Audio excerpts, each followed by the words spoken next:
getting you. Okay. Is it? It just says, oh yeah, now it's, I think it's coming through. All right, cool. All right, I see you. Yeah, man. So yeah, I'm glad everything's going well with you. Zak the Barbarian Ottow is joining me on the Fight Leader Report. If you guys don't know him, UFC Welterweight division is where he competes, and tough loss to Sage Northcutt, but he's going to come back. We know he's going to come back eventually. But we're going to talk about Pure FC 10. We're going to talk about, of course, what his fighters have been doing. We know Leah Letson has been on Ultimate Fighter this couple weeks ago, last week, and she had a great fight with Bea Malecki. So get your thoughts on that as well. And of course, Pure FC 10. If you guys in the Milwaukee area, check it out. It's going to be one of the biggest MMA fights to date.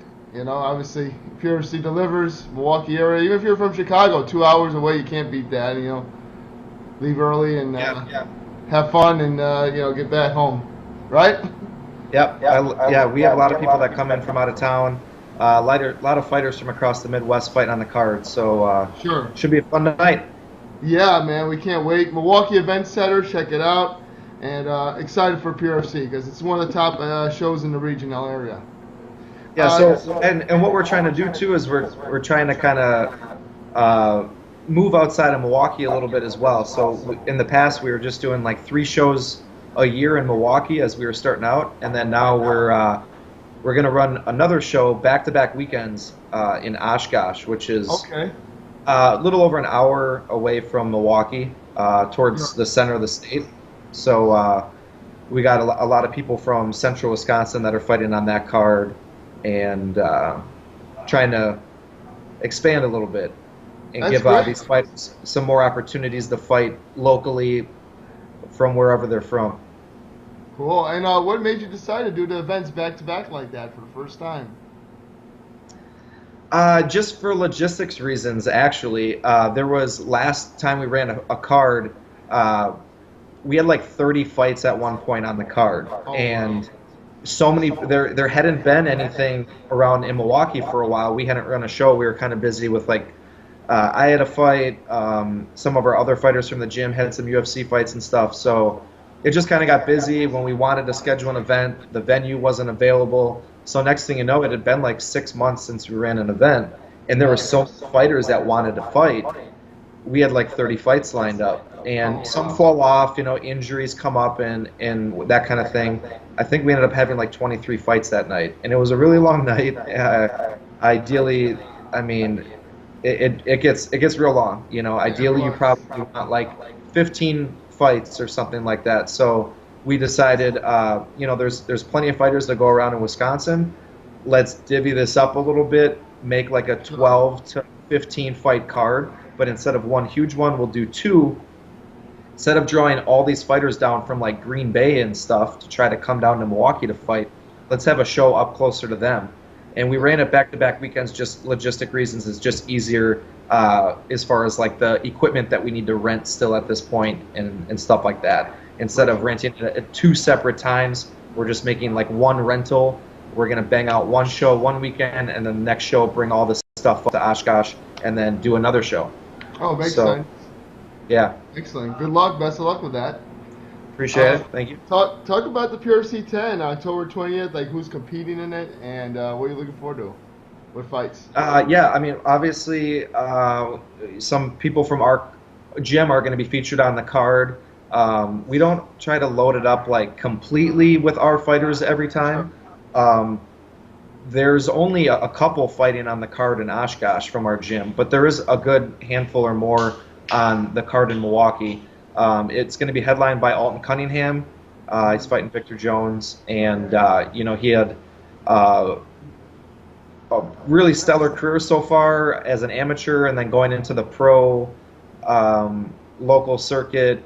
Just finishing guys left and right. He got that big opportunity on Dana White Contender Series, but unfortunately, just kind of ran into a beast, and just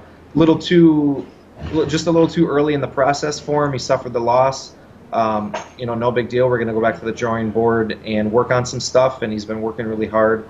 So I'm excited for him to get back in there and headline this card and get back to finishing ways and winning around here. Tough dude. Yeah, I can't wait for that fight. Yep. And he's been training with us full time now, and he's really made a lot of progress. O'Day is another person, O'Day Osborne, super talented kid who's also a professional. He's recently, in the recent past, has come over to our gym. Okay. And he got a win on the last card, and he's just an incredible athlete, and we're kind of like taking the reins off of him a little bit, encouraging him to kind of open up a little bit more and use his creativity and athleticism, and I'm excited to see that. Dynamic submissions and striking, so really puts on an entertaining fight. So those are some pros. Nelly Thompson, big local favorite, looking to progress his career and get another win. So yeah, a lot of pros. We even have some kickboxing matches on this card. Jonas Flock, who's been tearing up the regional scene. He's on like some crazy win streak right now. I think like 6 in a row or something like that. He's gonna just do kickboxing on this one. So he's such a stud grappler. I want other coaching staff around here and stuff want him to get forced to stay in the pocket and strike a little bit. So he's actually fighting a guy that he's already fought before, but he fought him in MMA, and now they're fighting kickboxing. So there's no grappling aspect to this fight, and they're gonna have to use their kicks and punches and stuff. So that should be interesting. Yeah, I can't wait for that. That's going to be a good one as well. Oh, you're froze. You froze on me. Hold on, I'm trying to get back. Okay. Am I back? No, you're still froze. Maybe we have to redial. It's kind of funny, man. You have your hands up, your mouth is open. But do you want to? I see you moving around just fine. Yeah. Unfortunately, but you froze. You want me to hang up and hang up and try again? Yeah, let's do that. Okay. Yeah, we're looking forward to some exciting fights. Just getting to learn who the fighters are. He said that Pura Vida is like a family to them. So just talk about that. You guys are not in like the greater metropolitan area of Milwaukee. You're kind of like a little bit of ways away, but you guys are a smaller gym, and people that are dedicated UFC fans, obviously they know who you are, but they don't know where you train. And so having the opportunity to see that on The Ultimate Fighter, that was also a big plus, right? Yeah, for sure. The gym's come a long way in a short amount of time. Not only developing the fighters that have started here from day one, Leah Letson, we found her teaching a cardio kickboxing class at UW Milwaukee. Oh, wow. And, no idea what wrestling or jiu-jitsu or anything was. So from day one, she's been with us and now has gotten to that level. But then we also have a lot of other great fighters that have transitioned to our gym recently. Chico Camus, he's like an 8-time UFC vet or something. Now he's fighting under our team, and he's going to be headlining the card that we have going on in Oshkosh that next weekend on October 27th. Okay. So just really the whole spectrum of fighters, people that have been there, done that, and want to get back to that point, and people that are just walking in the door for their first lessons. We've got really people all throughout the pipeline, people that are in the UFC, people that are pros that are getting close to that call up, all the way down to stud amateurs, and all up and down the weight classes too. So yeah, the gym's really growing. It's really cool. Men and women, from 25ers to heavyweights. We got people training here that are all really just working towards the same goals, Yeah. So we take our job seriously, but we don't take ourselves too seriously. Right. So we have fun doing it. It's a family atmosphere, but when it's training time, it's pretty serious. We're not. We got some big goals in our head, some lofty goals, and we're definitely going to get there. True. And we're not going to get there without the hard work. So we've been working hard. Yeah, definitely. Hopefully, you guys have a lot of people sign up at the door after they see Ultimate Fighter and whatnot. Hopefully, people check you out your location and come through. Yeah, it's kind of like a rolling snowball effect. At the beginning, it's kind of hard to get going, but then once you prove your product a little bit and people are having success, and the word starts to get out around locally, then that snowball keeps rolling, and then you start to grab the attention of other people. You know, there's people all across the Midwest that have actually moved to Milwaukee just to train with us. Oh, wow. And now with Leah and Montel in the UFC, and some people are doing well. I think once we just get to that next cusp, we're getting a couple more people in the UFC that are close, and the people that are in the UFC having some successful wins, then it's about to get crazy. That's what we're hoping for. Excellent, man. More people for me to interview and have them on my show for sure. Now, talk about that fight with Leah Letson, Ultimate Fighter 28. That was a bloody fight with Bea Malecki. In your mind, are you coaching her? Like, is there, if you could go back and be at that gym when the fight's going on, is there things that you want to say to her that she's not doing? And you know, how does that work when you're watching it live on TV? Because you have no clue what's going to happen. There were some. Now, she hadn't fought in a while. Mm-hmm. She had been deployed. She had been. A fight was scheduled, then it didn't happen, right. And she kept pushed and pushed and pushed. So there was a long time where she wasn't training at all because of deployment. And then there was a period of time where it seemed like she was in constant fight camp for months. Right. But still no fight. So there is a level of ring rust, I believe, that happens at a certain point. And she'll admit it that she had some major ring rust. She did some things well in the fight, but there was also just, I think she could have taken a lot less damage, mm-hmm. and there were some definitely some adjustments that could have been made to make the fight just go a lot easier. Right. I think she clearly won the fight 2 rounds to none, and that's all you need to do when you're on the Ultimate Fighters. You know, it's a 2-round fight, and she got the win, but she did take a lot of damage doing it. And she didn't have to do that. So we're just going back. We're touching up those things she did wrong. She knows as soon as the fight was done, and as soon as she got back, she said, as soon as you watch the first fight, you're not going to be happy with me. Okay. So even though she got the win, she knows that there were some mistakes made. And, yeah, definitely watching the fight, I want to yell to the screen because there's some things that I see right there that she's not going to, and things that she used to do in the gym all the time, but just that ring rust. So we're knocking that off, putting her back in. You know, we got the cage here and stuff, and on Saturdays is kind of our tougher day here at the gym. Putting her in the fire a little bit and getting that brain used to those transitions again, and she's doing well. So definitely. Hopefully we see her again when she's about to win it all, right? Exactly. Yeah. Huge potential with Leah. I'm sorry? I said huge potential with Leah. Yeah, definitely. And then, you know, also want to ask you was like, you know, throughout the fight, you know, tough girl and Bea Malecki, right? I mean, you know, she came out only 2-fight veteran, and you don't know what she has to bring. And I know she had like a year trained in the U.S. prior to this fight, so it, you know, showed a lot. Yeah. That I'm pretty impressed so far with the group of girls that they got to be on the show at 145 pounds, and hopefully they make a division of it, and you know, they keep these girls on the roster, and you know, we're getting ready to take over the division though. So we feel confident about. Yeah, one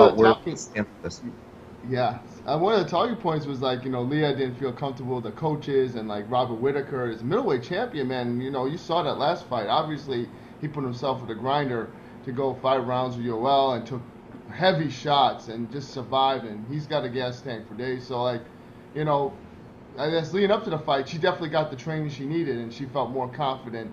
As before, it seemed like everything was lackadaisical. Did you have any comments about that or any thoughts about that? Yeah, I see both sides, but when a fighter is so close to a fight, you don't want them to get injured. Right. But also there needs to be individual tailoring. So we do it all the time in the gym. You know, we're getting a bigger roster at the gym. Some people are a week out, and some people are 4 weeks out. Right. You need to take the time and energy to invest into each one individually. Mm-hmm. They're on separate programs. The person that's a week out is not doing what the person 4 weeks is out. Right. I think he was kind of coming to practice every day and treating everybody as a group. Okay. But there was a difference. Some had fights coming up in a couple days, and others weren't going to be fighting for a couple weeks. Sure. So they need different things, and I think he just kind of had everybody in the safe zone where, let's shadow box and just kind of focus on keeping our weight down and go into these fights healthy. I get that. But if you're 3 weeks out from a fight, 2 weeks out from a fight, and all you're doing is just kind of moving around and shadow boxing, your cardio is going to start to come down. That muscle, that sharp muscle memory that you need is going to start to come down. Sure. You need to stay on top of that. You need to ramp that up just a little bit when you're that far out. So, and Leah is one of those people that needs, she works and works and works, and through all that work and staying sharp, she gains confidence.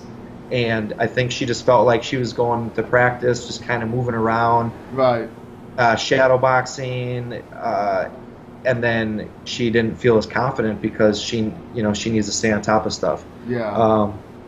So it didn't really vibe with her that well. She had to go back to the house almost every day, bring equipment back to the house. Wow. So when everybody's like chilling out by the pool, she's putting in like her strength and conditioning because she's not getting it during practice time.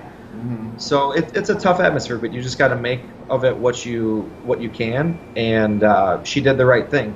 She was bringing equipment home and putting in the work, and able to make those adjustments that she needed to in order to stay at the top of her game. That's great, man. Yeah, hard work pays off, and I'm hoping that she moves on and hopefully wins the whole thing. We'll see, though. Yeah. Yep, hopefully. First ever Ultimate Fighter, and then the fact that she's I believe she suffered one loss prior to this, right? Or she had she had an undefeated amateur career, and then she had one split decision loss in her pro debut. Okay, and then since then she's been on fire. So, and also, it's just statistically a lot of girls don't KO people. Right. There's submissions. There's far more decisions.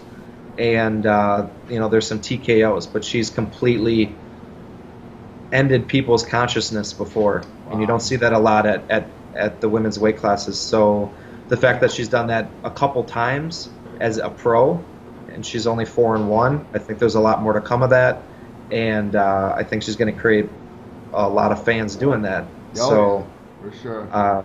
She's definitely going to continue that route, I believe. She's got tons of power. She's the strongest girl I've ever felt, and she works really hard and diligent on her technique, so only a matter of time. Excellent. Can't wait to hopefully see her at the finale.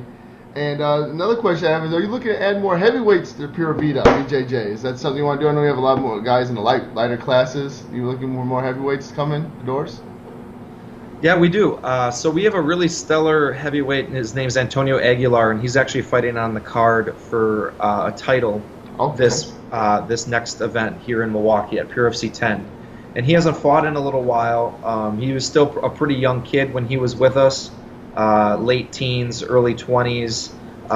He had a kid with his girlfriend, and just sometimes life happens. Sure. And he was out of the gym for a little bit, but now he's back now. He's a kid that had a really, really good wrestling background, and then he's been fighting. Man, when he was fighting all the top heavyweights in the Midwest in the amateur division, and winning, and he's had numerous titles. So he's back now. So he's back training, and he's fighting on the card. So that'll be good to see him back in action, fighting for another title. And we also have Kalen Hall, who was Alton's training partner at Perfect Moves. Kalen still lives in Madison, and he's still splitting his time between Perfect Moves, but he's also doing half of his training with us. He's coming off of a loss, but he's another high-level wrestler, huge frame guy. Yeah. Like, Kalen's a big, big boy, and just an incredible athlete. So we're working with him now, and fixing all the mistakes and all that, and we're gonna see when his next fight is, maybe end of the year, maybe early 2019. But he's I think like 5-1 as a pro. So, and as a pro, doesn't take a whole lot to get signed compared to like some of the other weight classes. Oh, so we make some adjustments, we get back in there, we get some wins, and he's got all the potential in the world to get to the top. So definitely, yeah, good guy. Yeah, I've had him on my show. I saw that fight and tough loss for him, but you know, but good learning experience. Yeah, yeah. I mean, I obviously rather learn in a decision than being being put your lights out, but hopefully, that doesn't happen. Yeah, so we got two stellar heavyweights right there that been in the gym weekly. Either had a past fight recently, or one has a fight coming up. For sure, man. I wanted to get your thoughts on the UFC 229, Khabib, Conor McGregor. Like, what are your thoughts about like all the trash talk? This is something you like to stay away from. You are very respectful to your opponents. So what did you think about all this trash talk and what Khabib's actions after the cage? Like, who's wrong, who's right? But the fight overall, did you see that? I know you picked Conor to win, so what did you think of the fight, though? I thought with the lead up, Conor's going to do what he's going to do. No surprise there. I thought Khabib handled it really well as far as the lead up. Mm-hmm. He seemed pretty composed and quiet, and he handled the pressure well and all the smack talk really well, I thought. It didn't seem like it was bothering him or getting to him. And it obviously didn't. He performed really well in the fight. Sure. And then after the fight, I don't know who's wrong or who's right. I mean, we're fighters. I've had finishes before in big fights where you're on the verge of losing control a little bit with your celebration and stuff like that, and the fact that Dylan Dennis stands up and is talking to him, and I thought the big mistake was the people from Khabib's team that actually jumped over the fence to come at McGregor. That's ridiculous. That's went a little too far. But at the same time, when it's kind of like a double standard, when Conor jumped the fence and came at Aldo, right? Nobody really said anything about that. I know. And then Khabib jumps over the fence and does it back, and then now he's all in the wrong. It seems like a double standard to me. So, of course. Yeah, I know the fact that the bus incident in Brooklyn, and yeah, and then all we're talking about is Khabib jumping the fence and he should be stripped. People are going for him to be stripped. It's like the guy just won the belt. Yeah. I don't really get that part. Yeah, as far as the people that jumped over and started to attack Conor, unfortunately, they won't be fighting in the UFC any longer, and they completely lost control. Definitely some consequences that need to be had for that. But I'm all good with how Khabib responded. Really? Okay. Yeah. It's just like a fence, it's over time. It is a little bitter to me about the fact that so many people are tuning in for their first time watching an MMA event, and you only, just in the general public, people that meet me, they'll be like surprised, like, oh, you seem like a regular guy. I thought you'd be like some like hardened criminal or something. Like, no, I play with way more hatred and violence and emotion playing football than I do fighting. Right. Oh. People just have such a wrong, ignorant idea of the sport, and that stuff doesn't help. People that are watching the fight, and then now does somebody want to bring their wife and kids to the next event?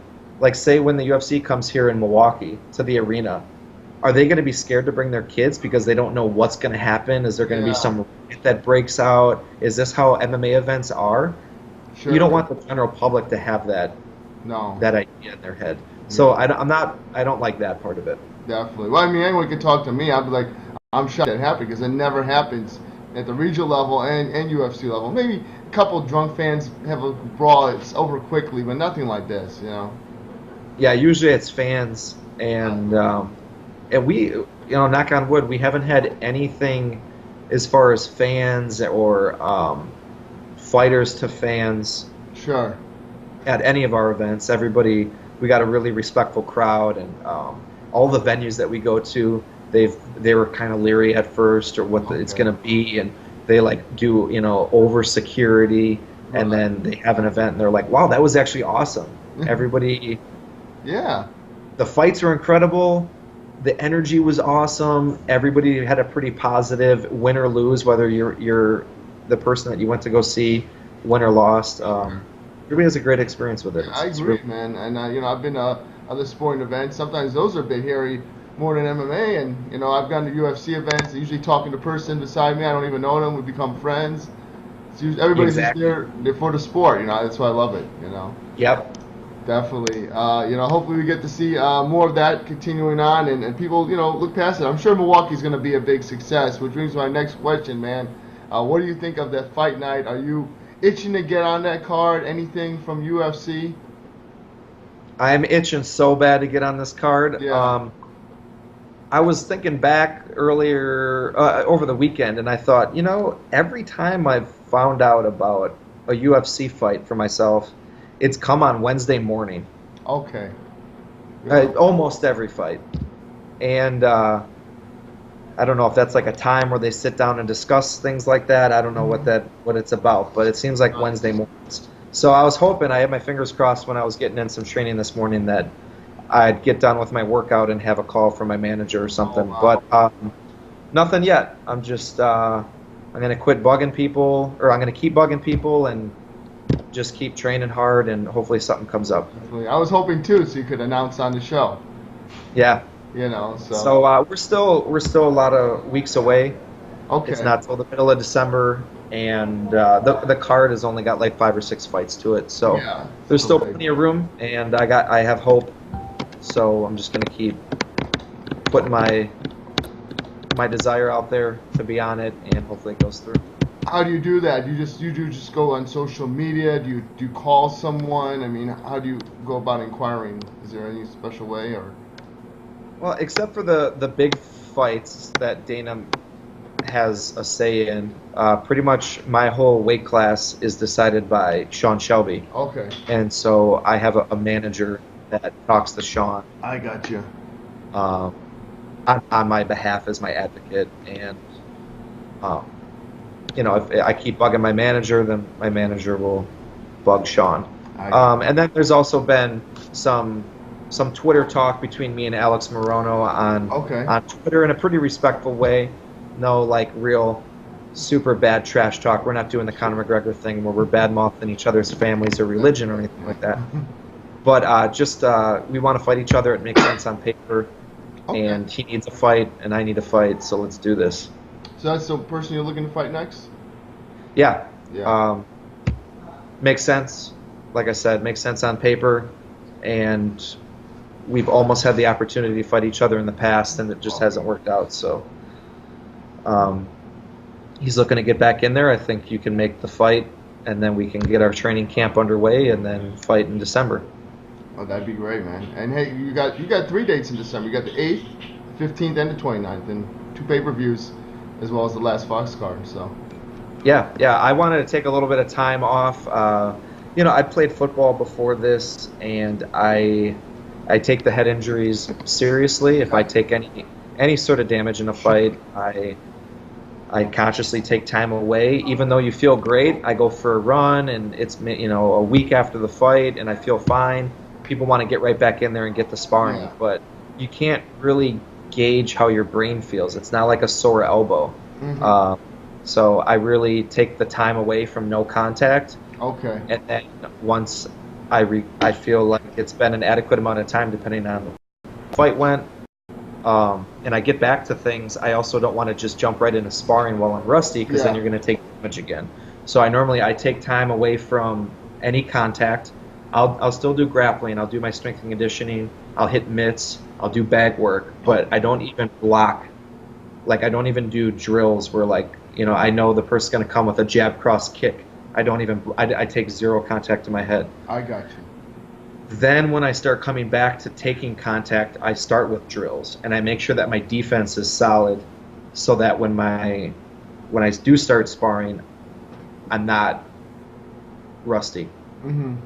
Excellent, man. Well, we're looking forward to it. I know the last fight you did have to work through some illnesses, and Yeah. stuff that prevented you from bringing the 100% Zak Ottow. Yeah, I was just a little overconfident and a little greedy on that one. Sure. I thought he showed up a lot better than I thought he would. Right. He was strong, especially in certain positions. A lot of explosive strength. He had cardio for days. He had a good strategy. He stayed a lot more composed than he ever did in the past, and he had a lot more jiu-jitsu than he had in the past. And props to him for improving. I think the fact that he's found a good gym to train out of, and he's not going to school and doing all that other side stuff. He's able to focus right now fully on training. Yeah. I think he's really going to start escalating in his skill level and stuff. But I just thought that I had enough skill that if I had 10 good minutes, I could finish this guy. Right. And so I wasn't going to miss out on the opportunity because he was such a big name. Yeah. And I thought even if I go in there not myself, I could still get this win. So I didn't pull out, but that was a mistake. So what are you going to do? Live and learn. Definitely. But hey, you'll come back eventually and get to see 100% what you got to offer. So, and maybe I'm excited about that. Maybe in a future rematch, but we'll see. Sure. That. Yeah. Yep. All right. Well, yeah, they're not super big on the rematches until later towards a title or something, but you never know. Right. Exactly, man. Well, Alex Morono is going to be in your headlights then, and hopefully you get that call for UFC Milwaukee. Love to see you on that card. Yeah, are you going to go to the Milwaukee event? Oh, I'm not sure yet. I'm okay. aimed towards the media thing. But, yeah. We'll see. We'll see. Okay, cool. I'm keeping it open for that date for sure. But I'll be at the Pure FC 2 weeks. So you will be at Pure FC 10, and you can't miss that one. Oh so. yeah, it's gonna be amazing. Can't wait to interview more guys, coaches, and Jake. Hey, what about Jake with that Pure FC 10? The poster and all that. What do you think about the Magic Mike and the photos? He's got a pretty creative mind. Yeah. We've had some pretty funny T-shirts over the years, and now with running the shows, making posters and the advertisement and stuff for it, everybody had a pretty good time with it. So it's funny. That's great, man. Well, hey, best of luck to you, Zach, and I'll see you in a couple weeks. Okay. All right, thanks a lot. Good talking to you. You too. Thanks again, Fight Report. Take care. Bye. Yep.